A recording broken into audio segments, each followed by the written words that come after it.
How does Hamas view Israel's attempts to delay the release, and why do they consider these efforts a failure? Well, thank you, Salma, for having me.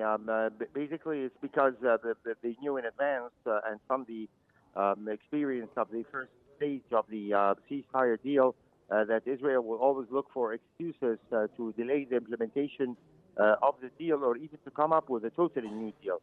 Already the negotiations over the second stage were supposed to start 16 days after the initial phase went into effect. This practically did not happen. The Israeli Prime Minister did not bother at all to send any negotiating teams to either Cairo or Doha to talk about the details of the second stage. And right now, what's being proposed, I think, is that Israeli Prime Minister Benjamin Netanyahu wants to expand or extend the first stage in return for the release of more Israeli hostages held by Hamas in Gaza, and of course more Palestinian prisoners, but without declaring an end for the war. And perhaps, seeking to get all the Israeli hostages out before resuming the Israeli military activity in the Gaza Strip. So, of course, the experience of dealing with Israel and their violations, repeated violations of the ceasefire deal that was mediated by the United States, Egypt, and Qatar, it would make Hamas probably very suspicious about the intentions and the desires of the Israeli Prime Minister, who has now very strong backing from the current Trump administration in the United States. Hamas also emphasized the significance of the synchronization of the release process in ensuring both parties meet their commitments. From what we've witnessed from Israeli actions that extended the first phase, what are your expectations regarding this?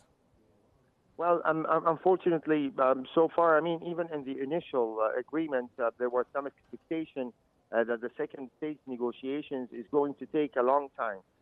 So it's stated in the agreement, one of the articles in this initial agreement is that the ceasefire should continue as long as negotiations actually take place over the details of the second stage, mainly in relation to the withdrawal of the Israeli troops, the declaration of the end of the hostilities, a total end of the hostilities, and not just a temporary ceasefire, and of course the continuation of the release hostages. Perhaps the situation might relatively change when the U.S. Middle East Peace Envoy, Mr. Steve Witkoff, arrives in the region early next week. He was supposed to be here on Wednesday, yesterday, but he did not show up. There were different explanations for this, whether it's related because he's also involved in the Ukraine, the Russia negotiations that are being dragged right now by the president, U.S. President Donald Trump, or because he was not satisfied with the procrastination by the Israeli government in the original release of the 600 or more than 600 Palestinian prisoners who were supposed to be released on Saturday or maybe less than a week ago.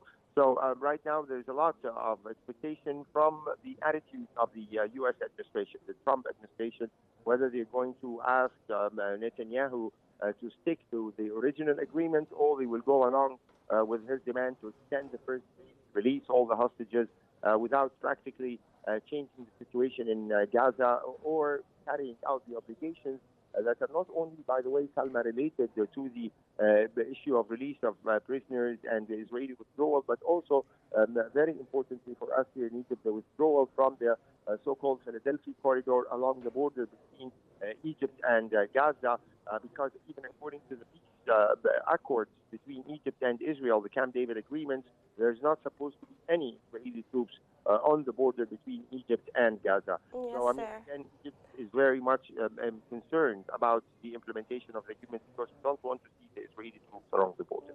Now, sir, since we're approaching the second phase, how does Hamas plan to engage with Israel in the future negotiations, considering the challenges of this prolonged conflict? Well, there's no question that Hamas is right now not in the same strong position it was when the war started more than 16 months ago. Indeed, Israel feels that they now are in a better position after the heavy blow to Hezbollah in Lebanon, after the fall of the former Syrian regime of Bashar Assad, and the fact that the new Syrian regime is totally consumed with domestic issues and the preparations for the future of Syria, and of course the relative weakening of Iran itself, which was very much in support of both Hezbollah and Hamas.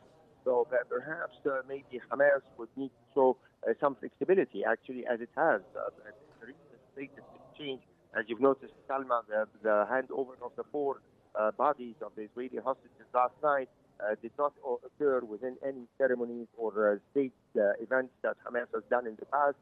Israel has complained bitterly about those state releases, and Hamas showed flexibility, and they agreed to release them in private. So maybe that's another sign that Hamas does not want to antagonize not just Netanyahu, but I think more important, the American president, Trump, who's been using very strong language when it comes to Hamas.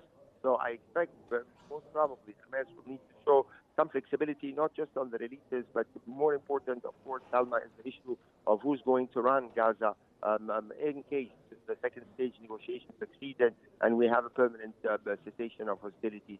Will Hamas agree to compromise and stop being the government in Gaza, allow some other Palestinian body to be responsible for administering the Gaza Strip? That's all going to be very important issues to determine the chances of extending the ceasefire and perhaps restoring stability in Gaza.